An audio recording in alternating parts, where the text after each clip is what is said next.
اللہ تعالیٰ قرآن میں فرماتا ہے الا بذکر اللہ تطمئن القلوب، خبردار ہو جاؤ اللہ کے ذکر سے دلوں کو سکون ملتا ہے۔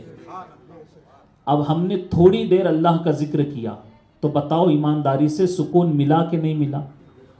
ہم نے تھوڑا سا ذکر کیا تو اتنا سکون ملا۔ جن اللہ والوں نے ساری زندگی اللہ کا ذکر کیا ہوگا ان کے سکون کا عالم کیا ہوگا؟ وہ تو ایسے پرسکون ہو گئے کہ آج ان کی مزار پر بھی جاتے ہیں تو سکون ملتا ہے۔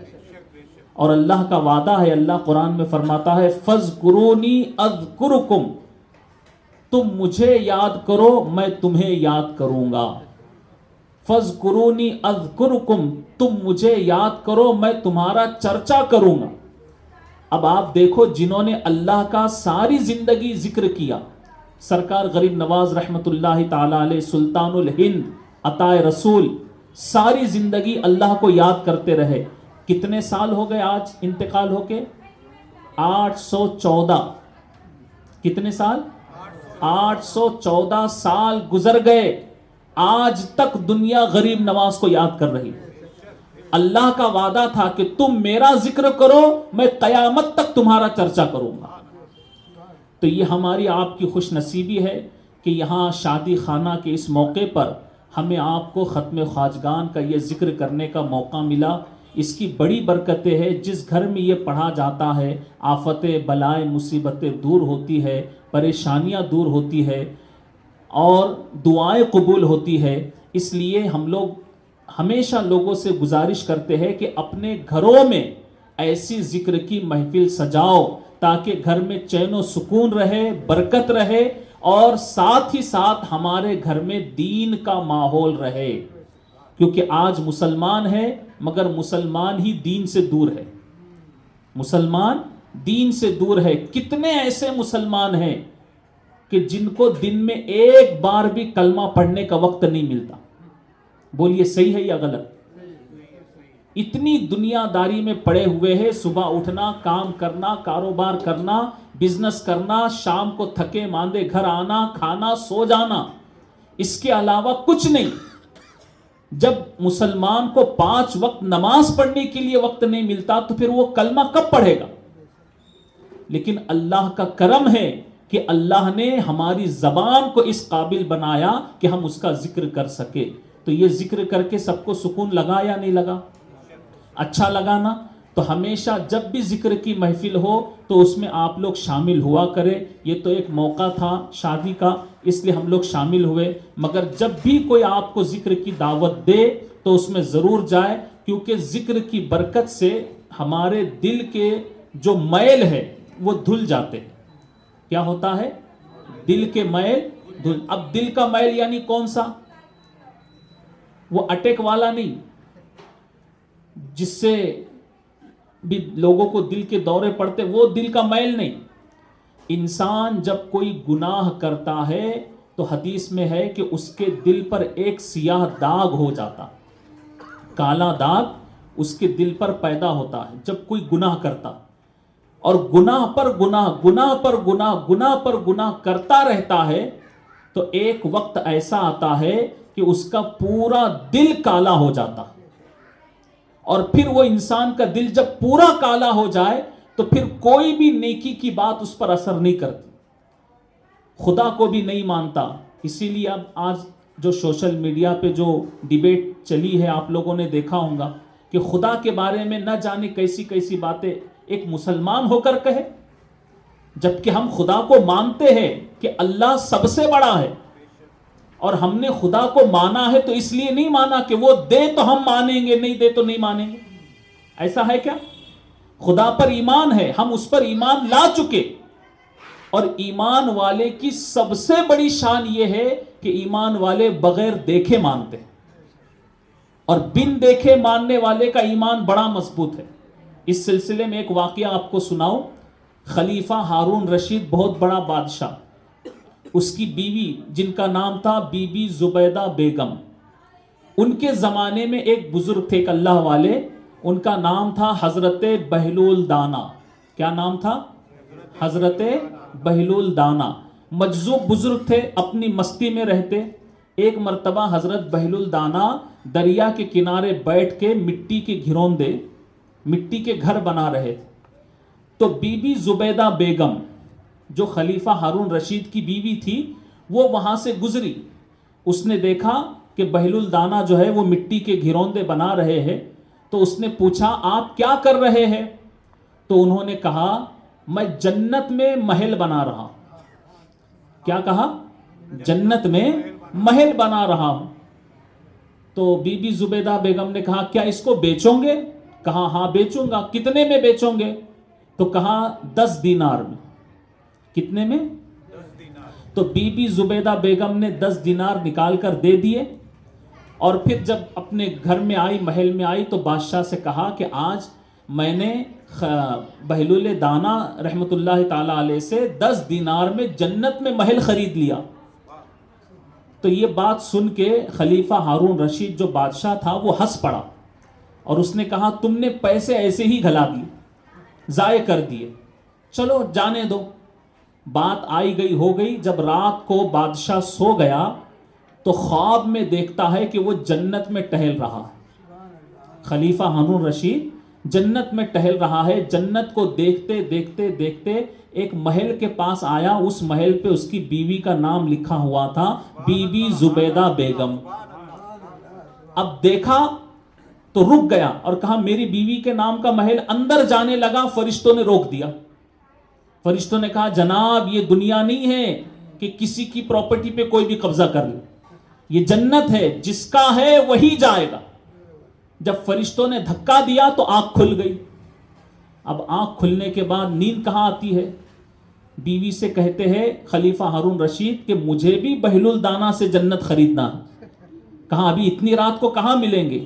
کہا صبح ہوتے ہی ہم چلے جائیں.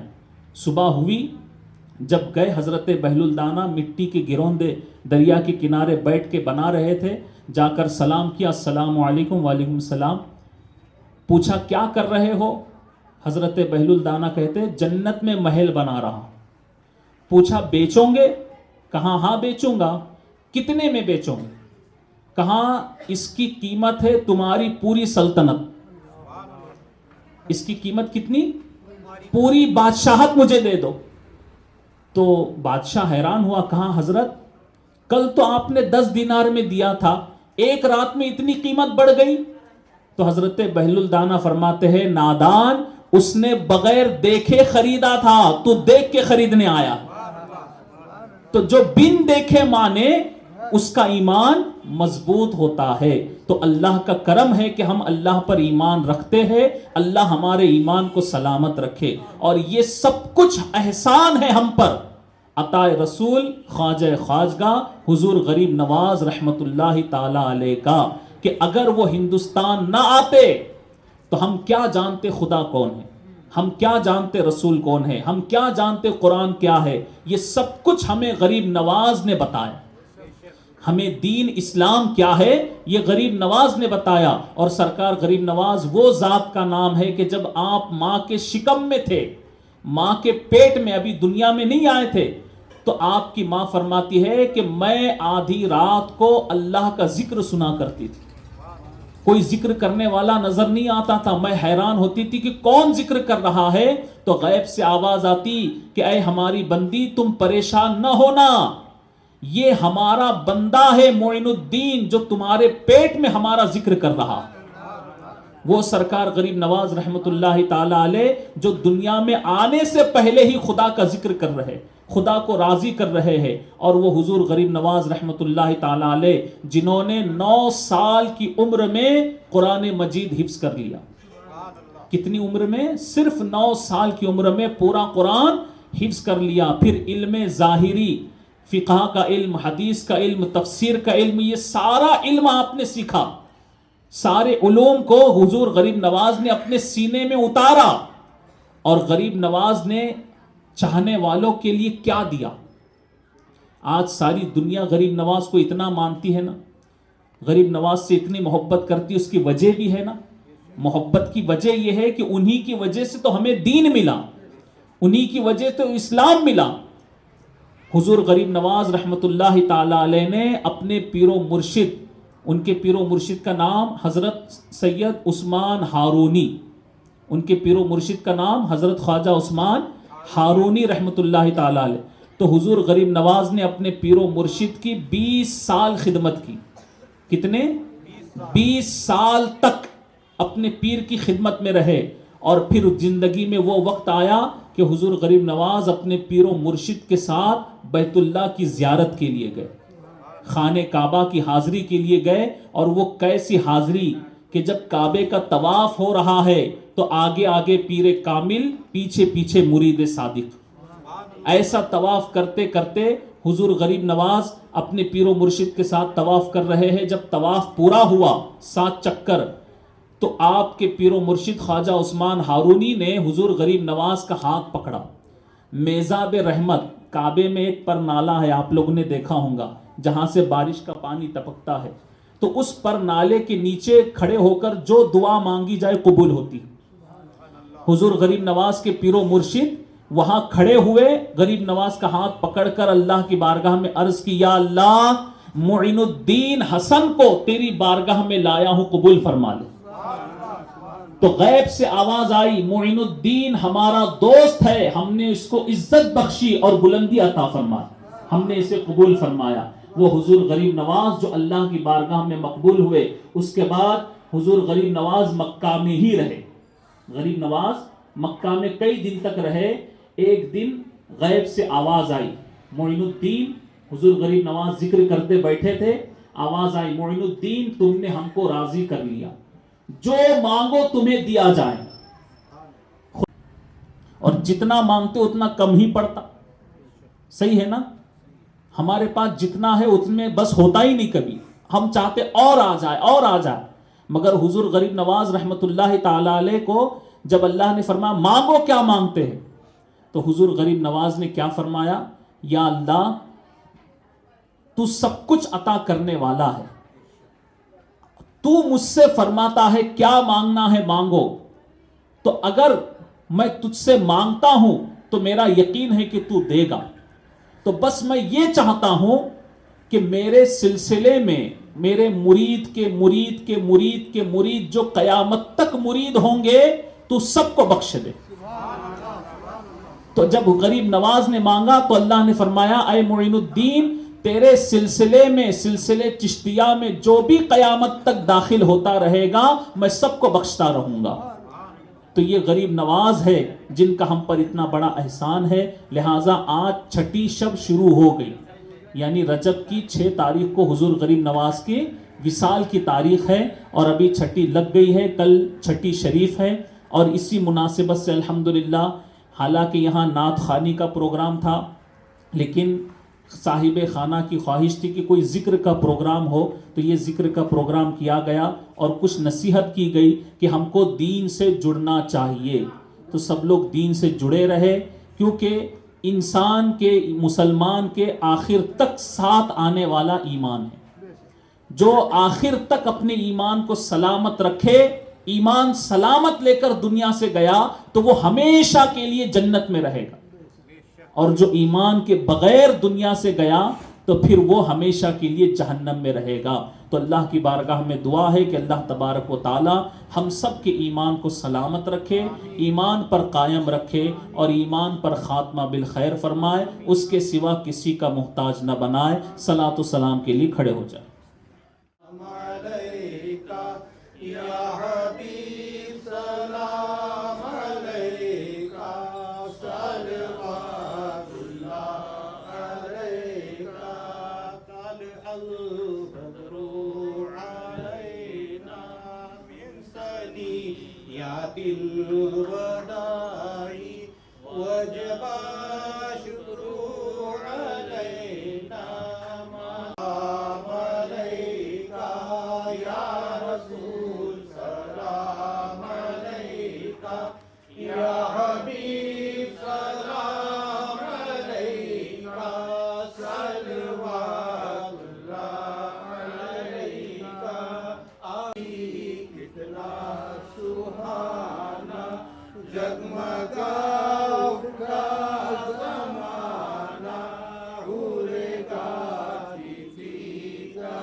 الصلاة والسلام عليك يا رسول الله، الصلاة والسلام عليك يا حبيب الله، الصلاة والسلام عليك يا نبي الله، وعلى آلك وأصحابك وأهل بيتك يا محمد رسول الله صلى الله تعالى عليه وسلم. الفاتحة.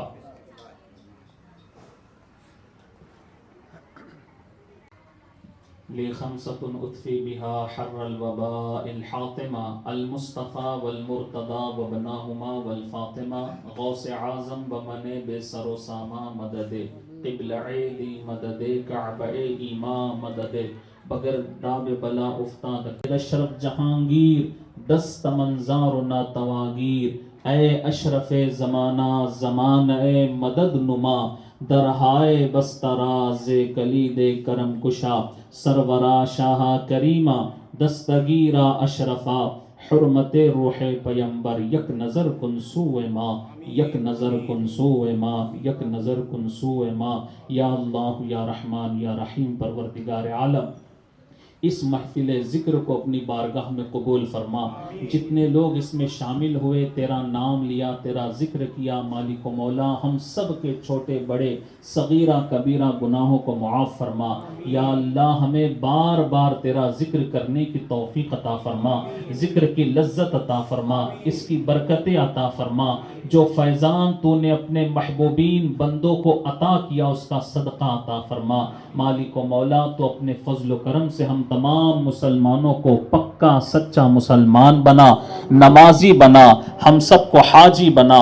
تیرے مقدس گھر کی زیارت نصیب فرما، تیرے محبوب کے روضے کی حاضری نصیب فرما.